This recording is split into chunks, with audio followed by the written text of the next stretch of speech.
CSBIS అకాడమీలో IAS IPS coaching అనేది ఈ జూన్ 7వ తారీఖు నుంచి మొదలవుతోంది. ఎవరైనా సరే అడ్మిషన్ కోసం ఈ ఫోన్ నెంబర్ని కాంటాక్ట్ చేయొచ్చు. లెబనాన్కి చెందిన బ్యూఫోర్ట్ క్యాజిల్ వార్తల్లో ఉంది. ఇజ్రాయెల్కి సంబంధించిన సాయుధ దళాలు స్ట్రాటజిక్ చాలా వ్యూహాత్మకమైన ఫోర్ట్ అనమాట. ఇది 12th సెంచరీలో కట్టారు. సౌత్ లెబనాన్లోని నబాతియా సిటీలో ఉంటుంది అనమాట. నబాతియా అనేది చాలా పెద్ద నగరం. అక్కడ ఆల్మోస్ట్ లెబనాన్లో 5th లార్జెస్ట్ సిటీ అంటారనమాట. ఈ సిటీలోని బ్యూఫోర్ట్ క్యాజిల్ ఇప్పుడు ఇజ్రాయెల్ ఆక్యుపై చేసేసింది. దీనికి సంబంధించి ఇజ్రాయెల్ సౌత్ లెబనాన్ భూభాగంలోకి ఇంత లోపలికి చొచ్చుకుపోవటం అనేది 26 సంవత్సరాల తర్వాత జరిగిందనమాట. బ్యూఫోర్ట్ క్యాజిల్ అంటే అక్కడ చాలా ప్రతిష్టాత్మకమైన కోట. దాన్ని ఇప్పుడు ఇజ్రాయెల్ ఆక్యుపై చేసేసింది. ఇజ్రాయెల్ కంట్రోల్లోకి వచ్చేసింది అనమాట. మనం గమనిస్తే కనుక సౌత్ లెబనాన్లో చాలా పల్లెటూళ్లను ఇజ్రాయెల్ ఆక్యుపై చేసేస్తుంది. ఇన్ఫ్యాక్ట్ సౌత్ లెబనాన్కి నార్త్ ఇజ్రాయెల్కి అంటే లెబనాన్కి ఇజ్రాయెల్కి బార్డర్లో సౌత్ లెబనాన్ మరియు నార్త్ ఇజ్రాయెల్ మనం చూస్తే కనుక లెబనాన్ సౌత్లో ఇజ్రాయెల్ ఉంటుంది అనమాట. మ్యాప్లో కనుక మనం గమనిస్తే ఈ సౌత్ లెబనాన్ మరియు నార్త్ ఇజ్రాయెల్ ఏదైతే ఉందో ఈ బార్డర్లో ఇజ్రాయెల్ ఎల్లో జోన్ కూడా క్రియేట్ చేసింది అనమాట. ముఖ్యంగా లెబనాన్ సౌత్లో కొన్ని ఊళ్ళనన్నీ బఫర్గా క్రియేట్ చేసి ఒక ఎల్లో జోన్ క్రియేట్ చేసి ఈ ఊళ్ళకి ఎవరు రావద్దు, లెబనాన్లోని ఈ ఊళ్ళలో ఈ గ్రామాల్లో ఎవరు ఉండొద్దని చెప్పి ఇజ్రాయెల్ హుకుం కూడా జారీ చేసేసింది అనమాట. దీనికి సంబంధించి ఇజ్రాయెల్ లెబనాన్లోకి ఎందుకు చొచ్చుకుపోతుంది, అసలు ఏంటి సంగతి ఒకసారి చూద్దాం అనమాట. మనం ఇక్కడ గ్రహించాల్సింది లెబనాన్లో చాలా స్ట్రాంగ్ మిలిషియా టెర్రరిస్ట్ గ్రూపు మరియు ఇంతకుముందు లెబనాన్ ప్రభుత్వాన్ని కూడా కంట్రోల్ చేసిన హెజ్బుల్లా ఉందన్నమాట. హెజ్బుల్లా హమాస్కు సపోర్ట్ చేసి ఇజ్రాయెల్కి వ్యతిరేకంగా ఇజ్రాయెల్ని అటాక్ చేస్తూ ఉంటుంది. ఇన్ఫ్యాక్ట్ చెప్పాలంటే హెజ్బుల్లా ఒక షియా గ్రూపు, పెద్ద గ్రూపు. లెబనాన్కి సంబంధించిన గవర్నమెంట్ కూడా ఆల్మోస్ట్ హెజ్బుల్లా చేతిలో ఉంటుంది.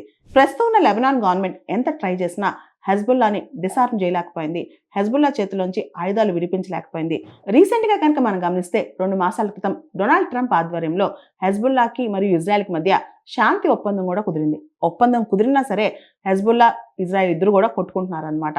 దానికి ప్రధానమైన కారణం హెజ్బుల్లా హమాస్ తరపున ఇజ్రాయెల్ పైన అటాక్ చేయడమే. ఇజ్రాయెల్ ప్రతిదాడులు చేస్తుందన్నమాట. ఇజ్రాయెల్ కూడా హెజ్బుల్లాని ఎదుర్కొనేందుకు దక్షిణ లెబనాన్పై ఎదురుదాడులు, భీకరదాడులు చేస్తుంది. దీనిలో భాగంగానే బ్యూఫోర్ట్ క్యాజిల్ను కంట్రోల్లో తీసుకొచ్చేసుకుంది ఇజ్రాయెల్. ఇప్పుడు లెబనాన్ భూభాగంలో దాదాపు 20% ఇజ్రాయెల్ కంట్రోల్లోనే ఉంది. అంతేకాదు ఈ హెజ్బుల్లా ఇజ్రాయెల్ మధ్య ఫైటింగ్ వల్ల, దాడుల వల్ల, ప్రతి దాడుల వల్ల దాదాపు 3,000 మంది చనిపోయారు, 10,000 మందికి పైగా గాయపడ్డారు. అండ్ 1.2 మిలియన్ అంటే 12 లక్షల మందికి పైగా డిస్ప్లేస్మెంట్ గురయ్యారు, అంటే నిరాశ్రయులు అయ్యారు. అసలు ఇక్కడ హెజ్బుల్లా ఎవరు, ఎందుకు ఇజ్రాయెల్ హెజ్బుల్లా ఫైట్ చేసుకుంటున్నాయో ఒకసారి చూద్దాం. హెజ్బుల్లా ఒక షియా కమ్యూనిటీకి చెందిన సంస్థ అనమాట. 1982లో ఒక మిలిటెంట్ గ్రూప్. అది 1982లో లెబనాన్లో ప్రారంభమైంది. ఇరాన్ సపోర్ట్తో ప్రారంభమైంది. హెజ్బుల్లా అంటే పార్టీ ఆఫ్ గాడ్ అని అర్థం. సో ఇరాన్ ఆయుధాలు, ఇరాన్ డబ్బులు అన్నీ కూడా హెజ్బుల్లా దగ్గర ఉన్నాయి. లెబనాన్లో హెజ్బుల్లాకి మంచి పట్టుంది. ముఖ్యంగా లెబనాన్లో షియా ముస్లిమ్స్ అందరూ కూడా చాలా వరకు హెజ్బుల్లాకి సపోర్ట్ చేస్తారు. హెజ్బుల్లాని అమెరికాతో సహా అనేక దేశాలు టెర్రరిస్ట్ ఆర్గనైజేషన్గా గుర్తించాయి, బ్యాన్ చేశాయి. ముఖ్యంగా ఇస్లామిక్ రెవల్యూషన్ అనేది ప్రపంచంలో చాలా దేశాల్లో తీసుకురాని ఉద్దేశంతో ఇలాంటి వాటిని ఇరాన్ వాళ్ళు సపోర్ట్ చేస్తూ ఉంటారు. ఛాందస ఇస్లామిక్ వాదం కోసం వీళ్ళు పనిచేస్తుంటారనమాట. లెబనాన్లోని షియా ముస్లింలను బాగా ఆకర్షించి లెబనాన్లో మంచి పేరు తెచ్చుకుంది హెజ్బుల్లా. హెజ్బుల్లా దగ్గర భయంకరమైన వెపన్స్ ఉన్నాయన్నమాట. ఇజ్రాయెల్ అంటే హెజ్బుల్లాకి మెయిన్ కోపం లెబనాన్లో మెరనైట్ క్రిస్టియన్ గ్రూప్స్కి ఇజ్రాయెల్ సపోర్ట్ చేస్తుందని, లెబనాన్ సివిల్ వార్లో క్రిస్టియన్ గ్రూప్స్కి ఇజ్రాయెల్ సపోర్ట్ చేస్తుందని, లెబనాన్ సివిల్ వార్లో అంతర్యుద్ధంలో ఇజ్రాయెల్ ఇంటర్ఫేర్ అయిందని చెప్పి మొత్తం ఇస్లామిక్ రిపబ్లిక్ ఎస్టాబ్లిష్ చేయాలి అని చెప్పి ఇజ్రాయెల్ దానికి అడ్డుగా వస్తుందని చెప్పి చాలా కోపం అనమాట.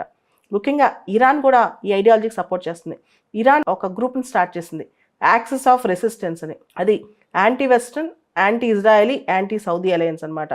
సో దీనిలో కీ పొజిషన్స్లో హెజ్బుల్లా ఉంది, పాలస్తీనాకు చెందిన మిలిటెంట్ ఆర్గనైజేషన్స్ ఉన్నాయి. సో ఓవరాల్గా చెప్పాలంటే హెజ్బుల్లాకి ఇజ్రాయెల్ అంటే కోపం. హెజ్బుల్లా ఛాందస ఇస్లామిక్ ఆర్గనైజేషన్ అనమాట.